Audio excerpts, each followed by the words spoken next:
रायपुर के सभी सम्मानीय हमारे प्रेस क्लब के सभी सम्मानीय पत्रकार बंधुओं, जैसा कि आप सबको जानकारी है कि आगामी नवंबर माह में चुनाव है और इन चुनावों में के पूर्व हर एक पार्टी को अपनी बातचीत रखने का अधिकार है, लेकिन सबसे बड़ी जिम्मेदारी जो होती है, जो वर्तमान में सरकार रहती है, उसकी जिम्मेदारी रहती है, उसका ये कोशिश होनी चाहिए कि उन्होंने पिछले 5 वर्षों में जो काम किया है उन कामों के आधार पर वो चुनावों में जाए।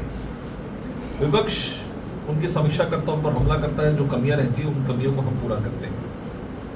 लगभग इस प्रदेश में हमारी भी 15 साल सरकार रही, 3 बार हम सरकार में थे। हम अपनी उपलब्धियों को लेकर चुनावों के अंदर में जाते थे और उन विषयों को हम आम जनता तक ले जाने का प्रयास आप लोगों के माध्यम से करते थे। भूपेश बघेल की पहली ऐसी सरकार है जो नकारात्मक बिंदुओं के साथ में चुनाव के अंदर में जाना चाहती है। वो अपनी उपलब्धि बताने से गुरेज करती है, परहेज करती है। वो हम पर सवाल खड़ा करने का प्रयास करती है, 15 साल की बात करती है या नरेंद्र मोदी की सरकार पर कोई बातचीत उठाती है। प्रतिदिन आपने देखा कि कोई न कोई विषय आता है। इसका सीधा सा अर्थ है, इस प्रेस वार्ता को मैं यहां से प्रारंभ करूंगा कि इस भूपेश बघेल की सरकार के पास में, स्वयं के पास में अपनी उपलब्धियों को बताने का कहीं कोई ऐसा आधार नहीं है या जनता के बीच में कोई प्रभाव छोड़ सके। ये कांग्रेस की सरकार भी इस बात को समझ सकी है। मैं थोड़ा सा पीछे ले जाऊंगा आपको, आप ध्यान करेंगे कि आज से 2-4-6 महीने पहले तक हमने ये किया, हमने ये किया, हमने ये किया। भूपेश बघेल की सरकार कहती थी, पठान की बात करती थी, इसकी बात करती थी। लेकिन यदि हम एक सामान्य व्यक्ति के रूप से यदि हम उसमें विचार करें, पत्रकार तो समीक्षा करते ही हैं। आपने देखा कि पिछले 1-1.5-2 महीने से कहीं भी इस पर नहीं कर रही कि हम ये करें। इस आधार पर 2014 में उन्होंने घोषणा करी कि पूरे देश के जितने गरीब परिवार के लोग हैं उनके सिर पर छत होनी चाहिए। और लगभग 2022-23 में समय उन्होंने दिया था 7 साल के कार्य योजना के माध्यम से पीएम जो आवास योजना। आप सबको मालूम है कि लगभग 4 से 5 करोड़, अभी हमारे बड़े नेता जो आए उन्होंने बताया कि 4 से 5 करोड़ मकान गरीबों को प्राप्त हो चुके हैं। ये दुर्भाग्य की बात है कि 16 लाख गरीब परिवार, जिसके बारे में बहुत चर्चा हो चुकी है कि 16 लाख गरीब परिवारों की स्वीकृति है जो ग्रामीण की थी, 4 लाख परिवार शहरी क्षेत्रों में थे। उसकी एक मैचिंग राशि जो होती है, प्रधानमंत्री आवास योजना कोई नरेंद्र मोदी आवास योजना नहीं थी, तो डॉक्टर श्यामा प्रसाद मुखर्जी आवास योजना नहीं थी, जैसे इंदिरा आवास योजना इन्होंने अभी लेकर आया, तो ये इसका लाया राजीव गांधी, वो थी प्रधानमंत्री जो रहेगा प्रधानमंत्री आवास योजना के नाम से। तो प्रधानमंत्री आवास योजना के नाम से जो 16 लाख जो ग्रामीण क्षेत्र के जो स्वीकृत हुए, उसकी जो मैचिंग राशि 40% लगती है, उस राशि को इन्होंने क्यों नहीं दिया? बहुत सिंपल सवाल है। मैं तो पत्रकारों से आग्रह करूंगा, सीधे पूछिए कि क्यों नहीं दिया आपने पैसा? योजना दोनों मिलाकर होती है, आपने पैसा क्यों नहीं दिया? आखिर इसके पीछे का रीजन क्या है, कारण क्या है? आप तो वो लोग हैं जो बैंक में जाकर लाइन में खड़े हो जाते हो, कर्जा मांग लेते कर्जा दे देते। भाई कर्जा आधारित पार्टी है ये, संगठन का भी वही हाल है, सरकार का भी वही हाल है। पटाना आपको नहीं, आने वाली सरकार देखेगी इस बात को। तो इसमें आप, हमारी और आपकी लड़ाई में सरकार कौन बनाएगा? क्या है, आप उन गरीबों को मकान से वंचित क्यों करें, आवास से वंचित क्यों करें? केवल इसलिए ना, इसका पूरा श्रेय माननीय मोदी जी को जाएगा, केंद्र की सरकार को जाएगा। इससे बड़ा दुर्भाग्य नहीं हो सकता। और अब बड़ी बेशर्मी उस पर, इसको बेशर्मी ही कहते हैं कि 10 लाख आवास देने की बात कर रही प्रियंका जी, बात कर रही हैं 10 लाख आवास। मतलब जो प्राप्त हो रहा है, जो पैसा आ रहा है, कर्जे पे ये सरकार चल रही है, लेकिन जो 60% की राशि आ रही है, उस राशि को नहीं लेकर हम कर्जा लेकर हम मकान बनाएंगे। और कितने मकान को घोषणा की उन्होंने? 30,000। 10 लाख की बात करी और 30,000 मकान जो हाँ बने हैं, यूपी जो बने 16 लाख में 30,000 बने थे। ये 10 लाख आवास की बात करें। और इसी तरह का मैं कोट करूंगा, आपको ध्यान होगा, ये बेरोजगारी भत्ता, हम 10 लाख इनके जन घोषणा पत्र में कि 10 लाख आवास योजना, 10 लाख बेरोजगारों को बेरोजगारी भत्ता देंगे। शब्दों का हेर फेर था उसमें, जो ये जो कहते रहे पहले ये कहते रहे कि नहीं भाई वो तो हम सामूहिक भागीदारी और ऐसा और वैसा और क्लब को देंगे पैसा, हमने कभी बोला भी नहीं।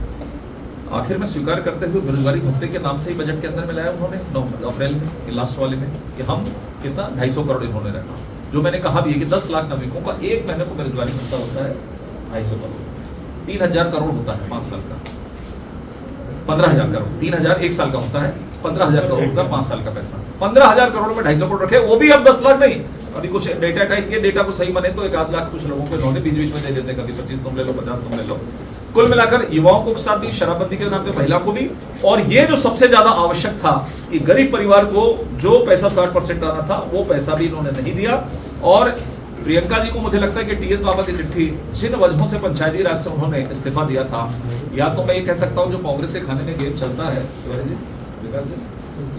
ये चिट्ठी दबा दिया, लगता है ये चिट्ठी को प्रियंका तक पहुंचाने ही नहीं दिया टेबल पर, तो दबा दिया, उनको दूसरी चिट्ठी दे दी। कम से कम उप मुख्यमंत्री हैं या प्रियंका गांधी जी वगैरह निर्णय जो ऊपर लिए हैं कि भैया यदि ऊपर से तो कम से कम इस चिट्ठी को तो पढ़ेंगे, और उसके बाद जब ये है उसके बाद ये नई योजना, ये हमने पैसा क्यों नहीं दिया, ये लोकतंत्र में मुख्यमंत्री जी से पूछना चाहिए। सरकार किसी की भी हो, भाई इतने 16 लाख परिवारों को यदि मकान मिल रहा है, आपने इस काम को आगे क्यों नहीं बढ़ाया। गलत आंकड़े पेश करके हम पर सवाल खड़ा करने का सवाल, उदाहरण के लिए टिकटों के वितरण की बात है, यदि आज बात करें सबसे महत्वपूर्ण बिंदु चुनाव के समय मेरे ख्याल से टिकट ही होती है। सब कुछ सामने आ चुका है, हम क्या करेंगे वो क्या करेंगे, घोषणा पत्र आएगा वो एक अलग विषय है, लेकिन लगभग हमारी प्रेजेंस क्या है, उनकी प्रेजेंस क्या है, ये सब आम जनता के बीच में आ चुकी है। अब विषय रहता है, इंतजार रहता है टिकटों का। कांग्रेस सरकार में रहते हुए हम पर सवाल कर रही है कि हमारी टिकट कब डिक्लेयर होगी, 21 हो गई है, अगली सूची कब आएगी, ये हुआ वायरल हुआ, तमाम प्रकार की बातें, कहीं दिक्कत नहीं। लेकिन मेरा पहला प्रश्न है पत्रकारों के माध्यम से कांग्रेस की सरकार से, कांग्रेस पार्टी से,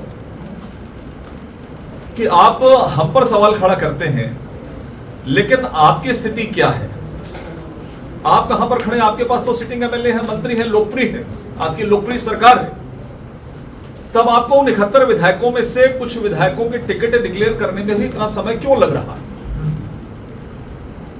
तब आपको ध्यान दिलाऊंगा, जब 17 अगस्त को हमारी पहली सूची समीक्षा के आधार पर, कार्यों के आधार पर, सर्वे के आधार पर, कुछ हमारी कमजोर सीटें हैं, उस पर हमने मेहनत किया, उस पर हमने आकलन किया, हमारे केंद्रीय नेतृत्व ने, प्रदेश नेतृत्व ने, और उसके आधार पर यह विचार हुआ कि हम 21 सीटों पर जो हम कमजोर हैं, उन 21 सीटों को हम डिक्लेयर करेंगे।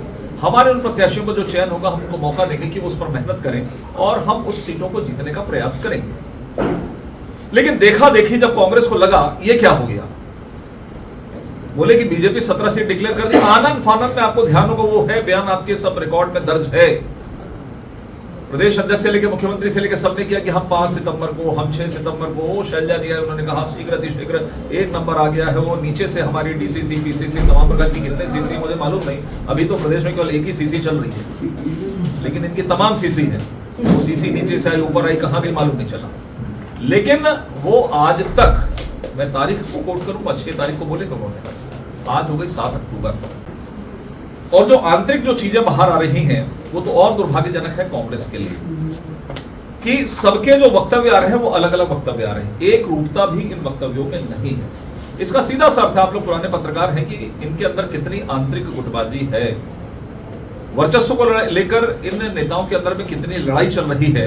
ये तो खैर कांग्रेस के डीएनए में शुरू से, देश की आजादी के पहले और बाद से, कि ये वर्चस्व की लड़ाई लड़ते हैं। नेता आधारित पार्टी है, हम संगठन आधारित पार्टी है, नेता आधारित पार्टी है, तो नेताओं की चलती है मेरा कितना, तेरा कितना, तेरा कितना। इसका पुराना एक विषय में जोड़ के कहूं, निगम मंडल आज भी आप सब बैठे यहाँ पर, आज भी 100% निगम मंडल ये डिक्लेयर नहीं कर पाए जब सरकार जाने की स्थिति में है। वो इसलिए कि जो पुनिया जी सहित जो कांग्रेस के नेता थे, चाहे वो टीएस बाबा हो, चाहे भूपेश बघेल जी हो, चाहे मोहन मरकाम हो, उस समय के जो कांग्रेस के पीसीसी के अध्यक्ष थे, वो सब अपनी अपनी निगम मंडल की जो सूची थी वो अपनी जेब में लेके घूम रहे थे, और सब ये प्रयास कर रहे थे कि मेरी सूची हो जाए, मेरी सूची हो, मेरी सूची हो जाए। वो सूची जेब में रह गई, लेकिन कांग्रेस का कार्यकर्ता ठगा रह गया, जिन्होंने मेहनत की थी 15 साल। मुझे कहने में कतई नहीं, वो भी राजनीतिक दल के कार्यकर्ता, हम भी राजनीतिक दल के कार्यकर्ता सबसे महत्वपूर्ण होता किसी भी पार्टी के लिए। यदि उन्होंने मेहनत करके सरकार को लाया, लेकिन बड़ी बेशर्मी के साथ तो मुझे कहना पड़ेगा, नेताओं ने उनकी मेहनत को कहीं भी तवज्जो नहीं दी, और जो 25-50-100 लोग और निगम मंडल से अभिभूत हो सकते थे, जिनको टिकट नहीं मिलती, लेकिन कांग्रेस के नेताओं की लड़ाई के चक्कर में उन कांग्रेस के कार्यकर्ताओं को निगम मंडल से नवाजा नहीं गया। ये कांग्रेस को आंतरिक रूप से स्वयं को समझने की आवश्यकता है। हमने इसको बीरबल की खिचड़ी का नाम दिया है, कि जो प्रत्याशियों को सूची इनकी बीरबल की खिचड़ी हो रही है। कांग्रेस की जो प्रभारी, सुश्री प्रभारी जो है सुश्री शैलजा जी, ये भी अति आत्मविश्वास, पुनिया जी को देखा देखी कि मैं भी सरकार बनाऊंगी, कभी कुछ कहती है सितंबर में डिक्लेयर होगी, कभी 6 सितंबर में होगी, कभी अक्टूबर में होगी, कभी कुछ, जो जब आए हर दौरे के अंदर में एक नया नाम आता है कि इतने तारीख को होगी। अर्थात वो सनी देओल की पिक्चर याद आती है जो तारीख पे तारीख तारीख पे तारीख। मुझे लगता है कांग्रेस उससे बहुत ज्यादा पसंद कर रही है उस पिक्चर को कि हम तारीख पे तारीख जिस तरीके से दे रहे हैं, तो हो सकता है वो कोर्ट तक चला जाए मामला, और कोर्ट आपको मालूम है कि दिल्ली में है कोर्ट, वहीं से शायद कुछ डिक्लेरेशन हो, परिणाम हो, इस तारीख पे ये होगा। तो कांग्रेस की आंतरिक स्थिति अच्छी नहीं है।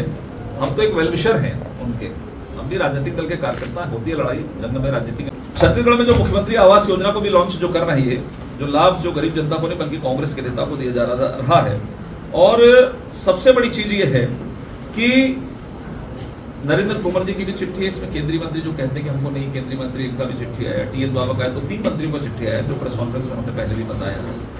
तो कुल मिलाकर कांग्रेस जो हमेशा से कहती है कि हम गरीबों के साथ में, गरीबों के मामले में क्या स्थिति है, ये हम सब समझ सकते हैं।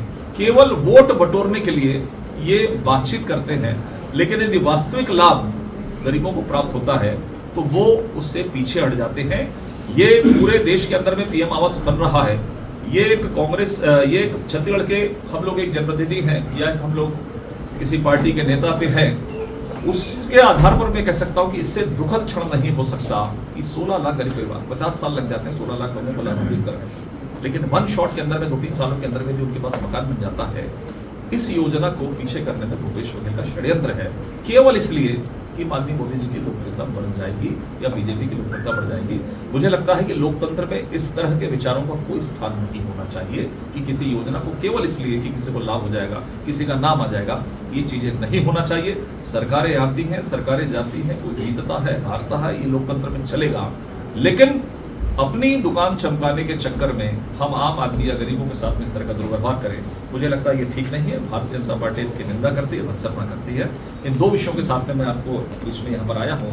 मुझे लगा कि गरीबों की चिंता, और दूसरा कांग्रेस जो टिकट नहीं बांट रही है, कम से कम अपने अंदर, घर के अंदर में झांके कि उनकी क्या स्थिति है। आप सरकार में रहकर एक टिकट नहीं बांट पा रहे हो। आज इस प्रेस कॉन्फ्रेंस के माध्यम से बीजेपी मांग करती है कि कम से कम मुख्यमंत्री जी का, मैं मानता हूं कि उनकी टिकट तो पक्की होगी, उनकी टिकट पक्की होगी, मेरा ये मानना है, तो कम से कम उस टिकट को डिक्लेयर कर दें।